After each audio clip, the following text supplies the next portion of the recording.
All right, let's talk to Liz. All Liz, right, let's hear it from. tell us your story. How did you start swimming? How did you get into marathons? Things like that.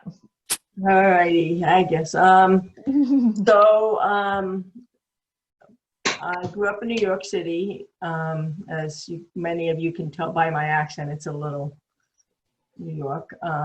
But then we moved out to Long Island, to Long Beach, which is on the Atlantic Ocean. So when we got there, my parents loved the beach. I had almost 5 siblings by then, not quite.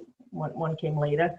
And so we all went down and learned to swim in the municipal pool in Long Beach. And for a long time, I was not tall enough to be in the pool by myself. So I'd have to go with my mom, and then I finally got to join the swim team where my brother and sister were. So that was how I got started. And I just loved body surfing and stuff like that. So it was Come Out Blue and that. And then, let's see, we moved to Westport when I was in the 6th grade. I joined the swim team there. And they had a very good age group team, and then swam to college. And then after that, like most people, started working. And, I actually, and I'm older than most of these people on the phone, I didn't really think there was anything after college in terms of swimming. And not that I wanted to swim, probably, because I was probably like ready to work and do the other stuff. But I think that when I came out, there was a big gap between college age and master swimming. I think you had to be 25 at that time. And so I really didn't think about it. And then I was lucky. I came back to Westport for a few months before I moved into the city for a job, and started swimming with the masters team there. And it was really there that I realized that swimming was a lifetime sport. I was literally in the last lane, in the back of the last lane. And because it really, it's amazing how swimming is so aerobic. And I swam like 3 laps, and I felt like I smoked like 3 packs a day after having all that long break. And but it was, I was swimming in lanes where the guys and gals were like in their 60s and 70s, and eventually they threw me out of the lane. But it was just a wonderful community and wonderful. It was very inspiring for me to see, people that, kind of are my age now, back then, swimming and competing and really making it part of their lifestyle. And that was, before people talked about lifestyle. But, and then I got busy. I moved in the city, swam a couple of times at St. Bart's, I think it was like 20 yards, 3 lanes, it was in the church. And then really started working, got into running. And then it was really a job that started me really back in swimming, which was down in Baltimore. And I lived in Annapolis during the week and started swimming with a group down there. And they lived and died for the bay swim every year. And Chris is on the call. He knows about the bay swim. So I swam the bay swim, and then that was in like 1999. And then a couple of them decided they wanted to do an English Channel relay in 2001. And I'll back up a little because many of you don't know, my father's English, or was English. He's not alive anymore, but he was like a real Brit. And he used to tell us as kids, we'd bring, come home with these little ribbons and stuff. And he says, that's all great. But, in his English accent, he said, you're really not a swimmer unless you swim the English Channel. And, he would describe it as, and so the truth is that back in sometime right before I started graduate school, I looked into it, and they sent me this, this mimeograph. And I know some of you guys are too young for mimeograph, but it was that smelly blue paper of, the book and the application, and I looked at it, and it was something like, and at the time you know, probably barely 100 pounds dripping wet. And it said that you had to be, almost sounded like the equivalent, or when I calculated it was in stones. So it was like 180 pounds to do this. And I'm like, oh, I don't have that kind of confidence to put on 100, you know, that much weight and still have a boyfriend and all that stuff. I just, you know, it just seemed like crazy. So I put that away. And so when I got the opportunity to swim this relay, you know, and not being a true Maryland person, you know, they accepted this, you know, Connecticut Yankee on the relay. So in 2001, we did the relay. It was a blast. 3 of us from the relay had, you know, the 3 women, there was 3 women, 3 guys. We all had decided that, you know, we're going to come back and do the English Channel after that. So, so that's when kind of everything starts. So I was 44 when I swam the English Channel. And like my running career, which I thought I would do New York Marathon and it'd be one and done, and then like 11 or 12 marathons later, swimming, I got the same hook into marathon swimming. So that's how it kind of started. And so in 2005, I did the Catalina with Marsha Cleveland and David Blank. And then I had such a good time on my solo in 2003 that I, you know, at some point, you know, because I had heard about all the demons and things that you were going to face, and there, you know, if you ever see my video, most of you will probably start yelling at me too, because I'm like talking, and you know, it's like, because I'm thinking, you know, that's it. And then so in 2000, I had said, well, you know, I got to find those demons.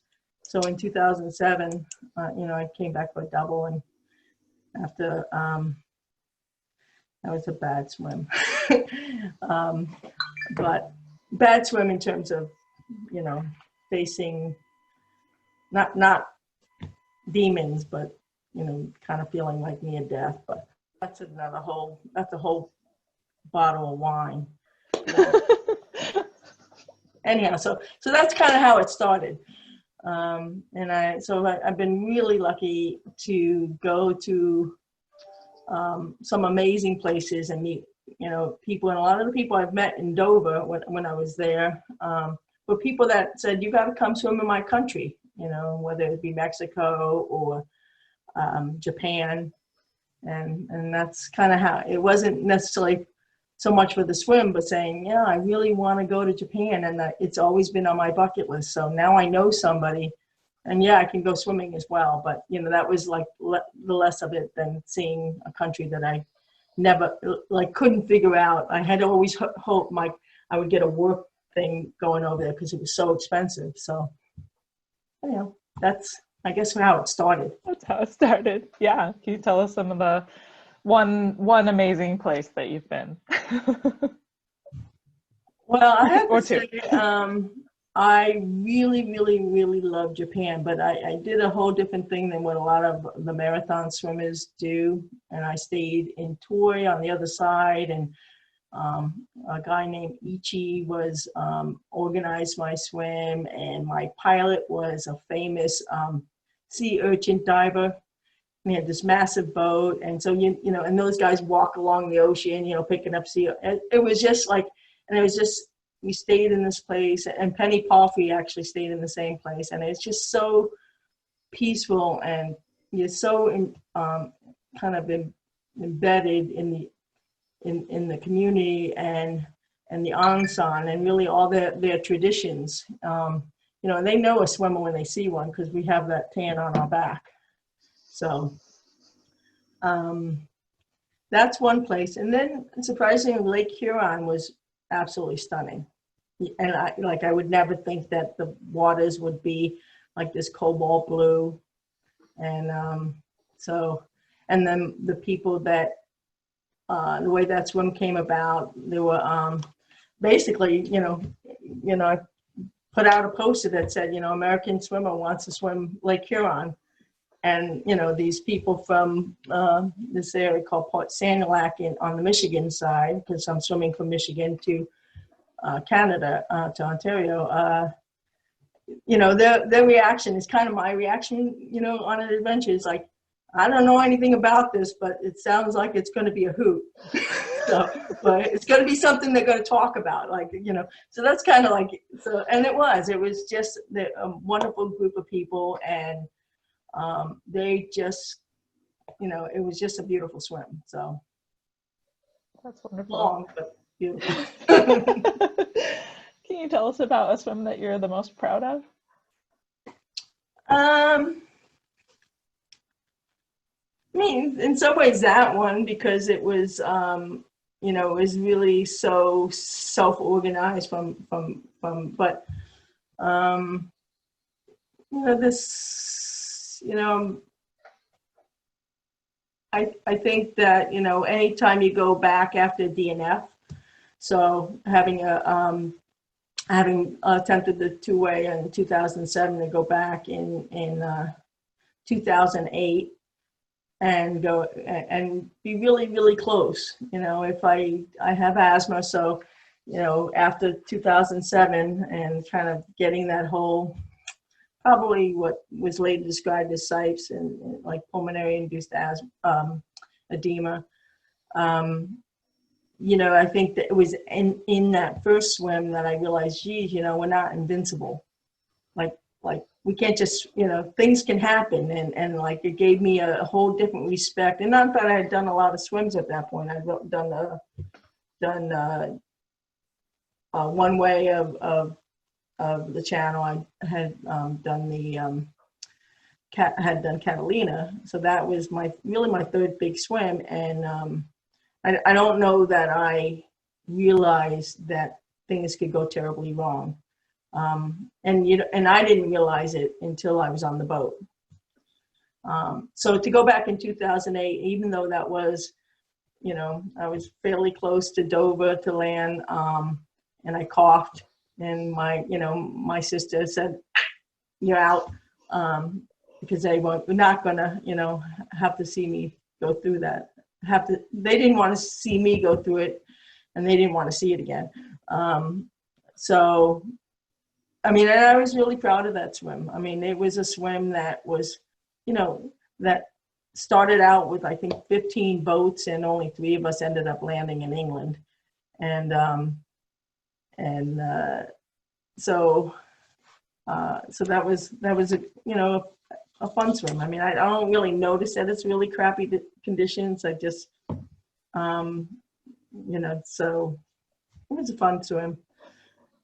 And then, so I know everybody would expect a double crossing completion is my most, I like swimming joyfully. And I would say that my actual double crossing was not, the one that was completed was not my most joyful swim. So What was your most joyful swim? I think, well, Lake Ontario was fun. It was Lake Ontario was fun, mostly because I had made this connection with the folks in Canada. One of my clients was Bank of Montreal, so I was spending a lot of time in Toronto every month, and then I've gotten to know some of the people up there, or that were like Marilyn Bell Damasio, who, you know, is super famous, and she's got just an incredible family. Some of you that might have done Catalina might have met her daughter Jody by now. She does observing for Catalina, and just, I think that whenever I have a connection with people or the place, I think it becomes a really exciting swim. How did you lure your sister into being on your crew? My sister is amazing. She is, she's always up for an adventure. So, I mean, and the fortunate thing for her is her husband's a pilot for Delta. He's the captain.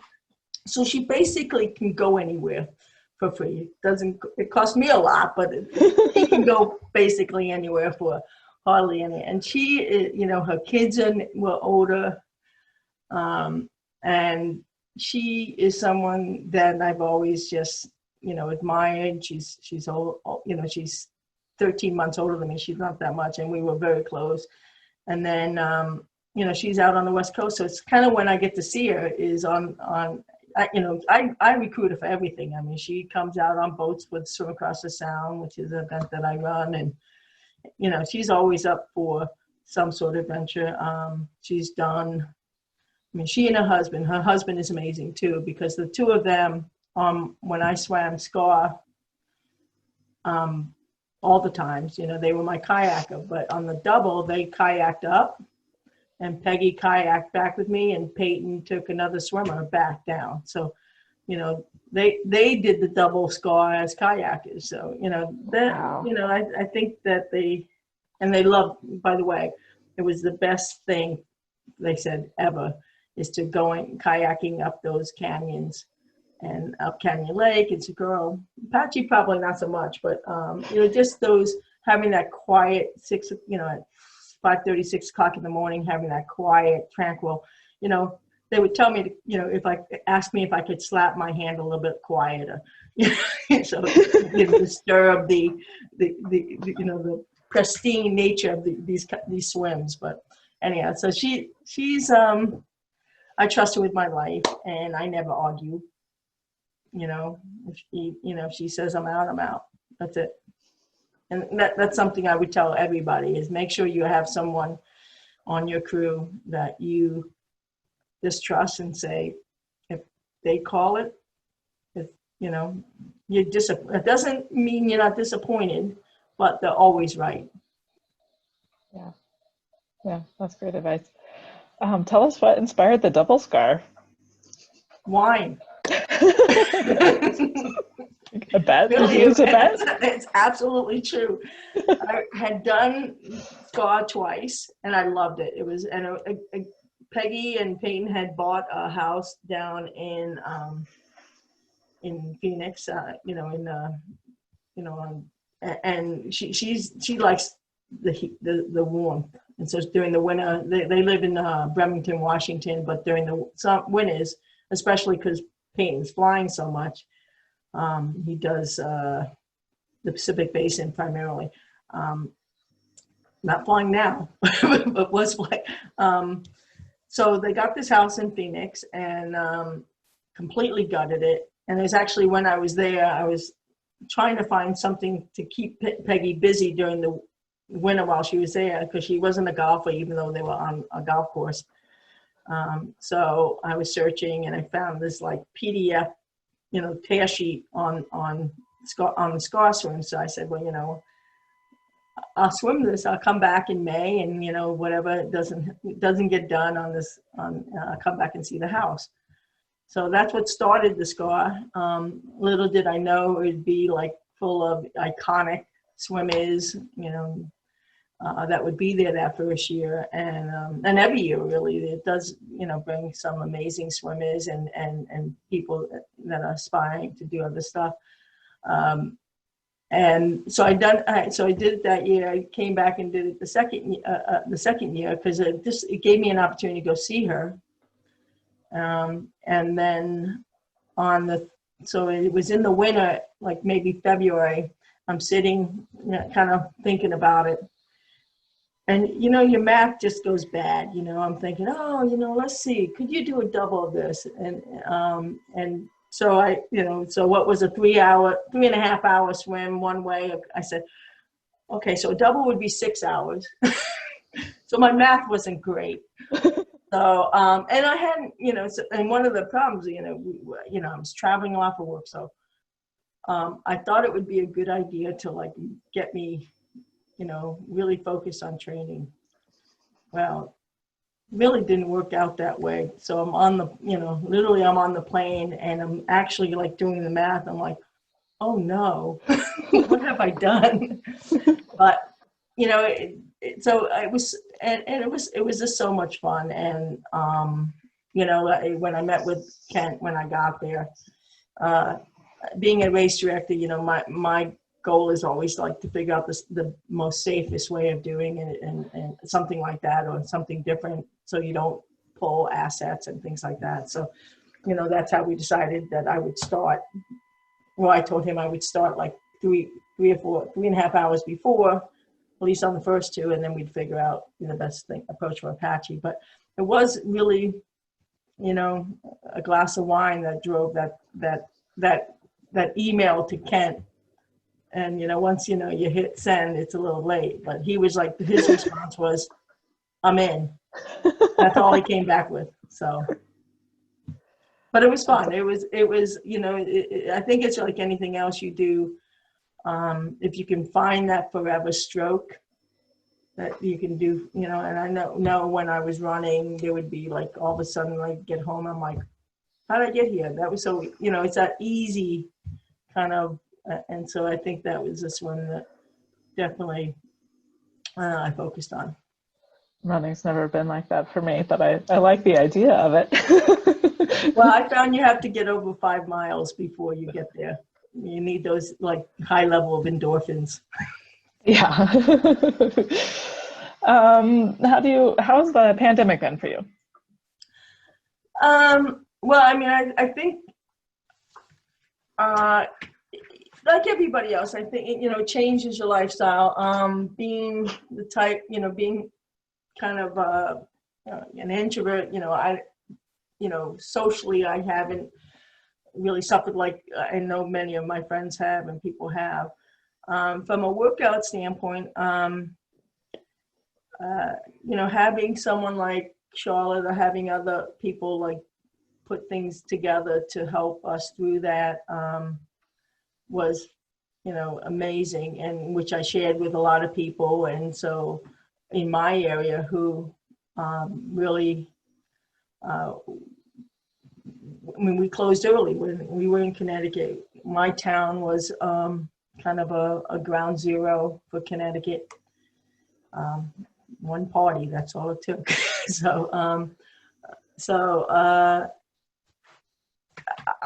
We got swimming, I mean, earlier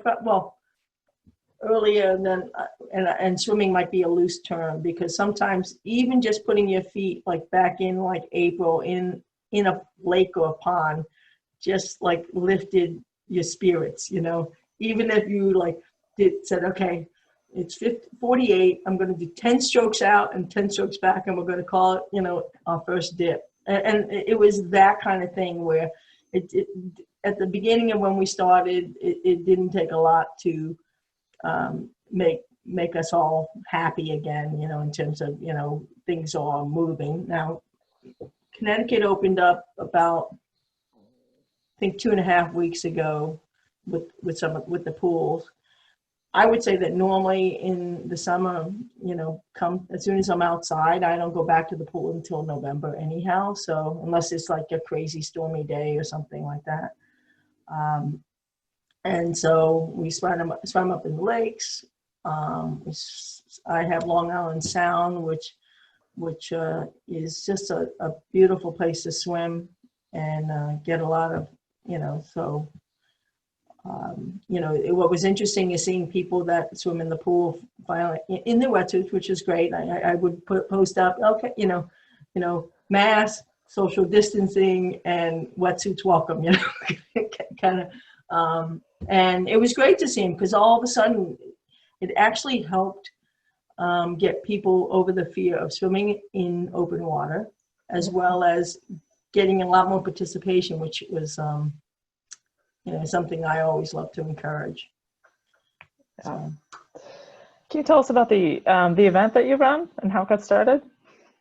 So the event that I run is called the Swim Across the Sound, and sadly I took over the event from Dave Parcells, who had converted into an amateur event in 2002, had been part of the Pro Series for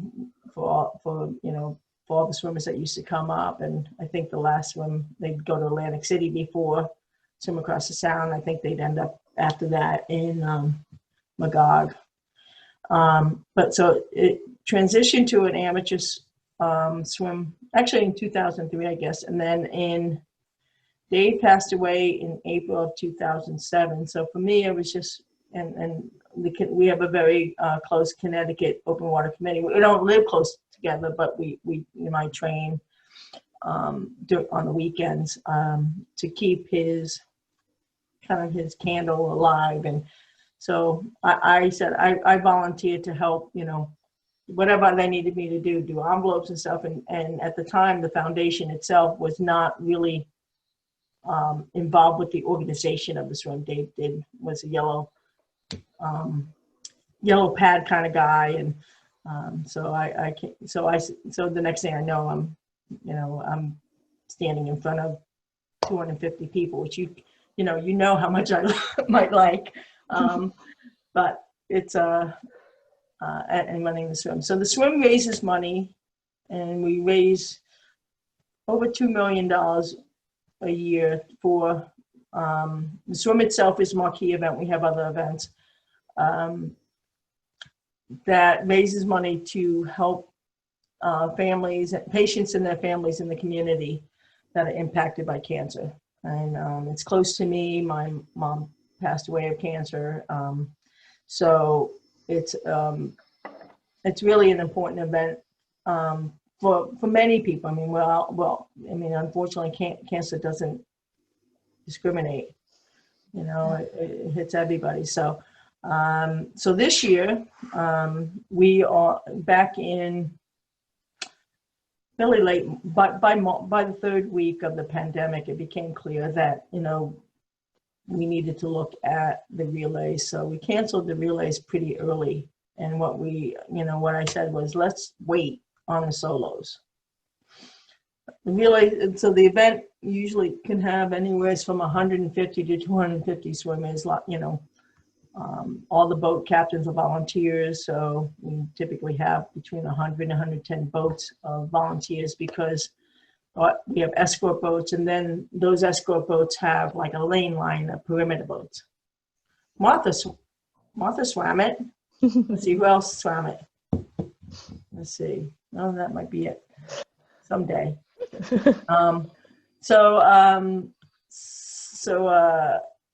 We typically go over to Bridgeport, go over to Long Island, and then they swim back to Connecticut. So Long Island's in New York, for those that don't know this geography. Geography challenge, on the other yeah. side of Long Island Sound. And then you swim back. And it's about a 15 and a half, we'll call it 25K swim. So this year, right now, where we stand with the swim is, I think I have, obviously, we typically get a couple swimmers from Mexico. I talked to them months ago, and nobody's traveling. At that time, nobody was training. So I would say that we're relatively local. We have a swimmer from Vermont, a swimmer from Massachusetts. We have, I think, 3 or 4 swimmers from Connecticut, and one from Delaware. So it's relatively drivable, I think. So because the event typically is they come in on a Thursday night, we have a big dinner, Friday they rest, we start, early, we go across on the ferry at 6 a.m. So this year, what we'll do is basically what we have is a contingency plan, what I put in a few years ago, which is if we have real crap weather on Saturday and we don't get to swim, Monday is a contingency for the solo swimmers. So swimmers, because we have come August, and even this past couple of weeks, and we've had some crazy weather.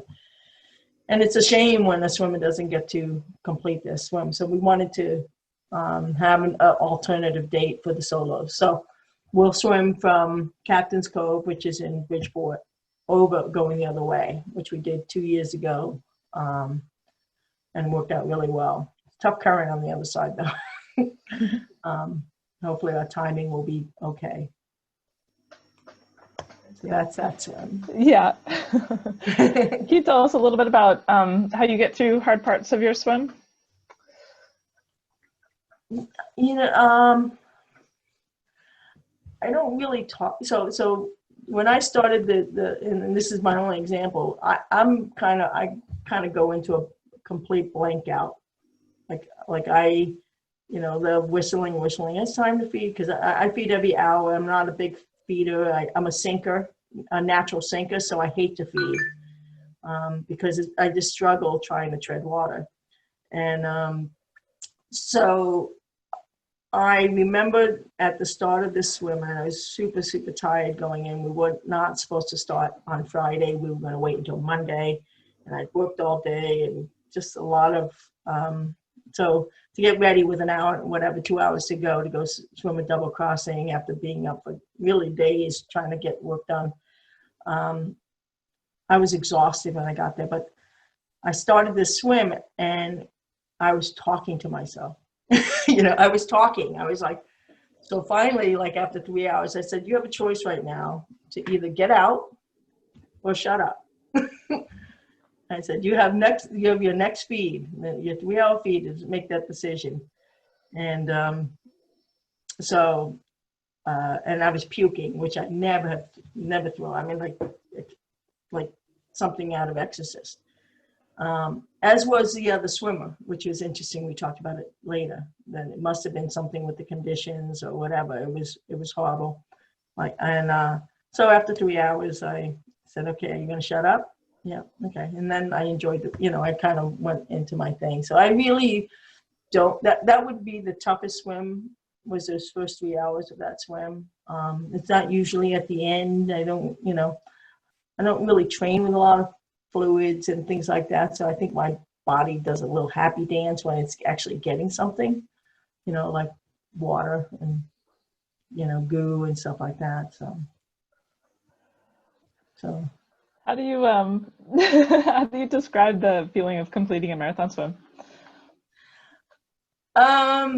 You know, I think that for me, when I don't really get that you know, kind of that feeling of, it's really about, okay, let's get back on the boat so we can go out and eat, and, you know, and I want to see my crew. I want to thank, you know, so I think I don't really think about that I just finished a swim. I think about, let's get back on the boat and give Peggy and, you know, Jeff or whoever's on the boat, Debbie, a big hug and the captain, and for getting me there.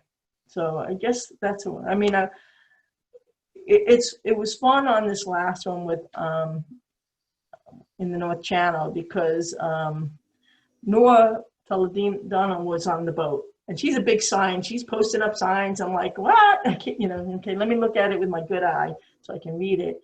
And she was she was great about like letting me know that it's coming, it's coming, it's coming. And once you hit Scotland water, you feel a little bit like it may come, you know, because your body struggled and suffered. So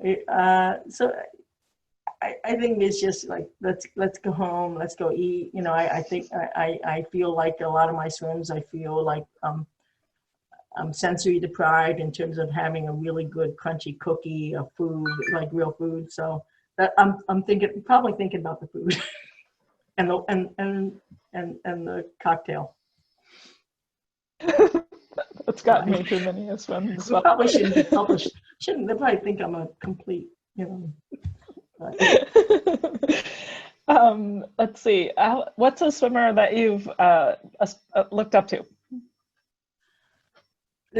I mean, like I said, when I started swimming, when I was back in the pool at 25, I was in the pool with these 60 and 70-year-olds. I mean, I looked up to them. I mean, I really admire our whole community. I mean, from someone starting and taking their first swim. I certainly, you know, there's been so many pioneers and people that have been before us that have kind of set the stage. I think in terms of one person, I don't know if there's just one person. I mean, Marilyn Bella's, you know, I know her, so I could see her story. Her story is very different than some of us that are, well, I'm going to speak for myself, that are in their 60s swimming. But there are just amazing swimmers out there that are doing these, we don't even know about what they're doing. They're doing these amazing swims in their hometowns and in these countries. And So I would say I'm pretty inspired by our community. Yeah. I mean, it certainly has gotten me out of my shell and gotten me to meet and see people you know, I hope and train with people and help them achieve their goals, and you know, help they has helped me achieve my goals. So Yeah, I concur with that a lot. We are a little over time, Right. but any last bits of us tip? I made it. Any last bits of advice for any aspiring marathon swimmers? I think the best thing you can do is reach out and, you know, talk to people. Everybody's so willing to help. I mean, I talked to a lot of people when I did the, you know, people say, why do you need help? I'm like, you've done all these swims. I said, every swim is different. People have knowledge that they can share. Even if you don't even think you might think it's really small, but when you share it, it's a big thing, because it does make a big. So I would say anybody to reach out. I mean, everybody wants to help everybody else be successful. That's what's the beauty of this community is. Nobody, everybody's hoping for success, and whatever that is. It might not even be at the finish line. Might not even be the shore, but just being present and being a part of something that's taking you out of your comfort zone. Yep, I love that. Thank you so much, Liz. It's awesome to talk to you today. You made it. Okay.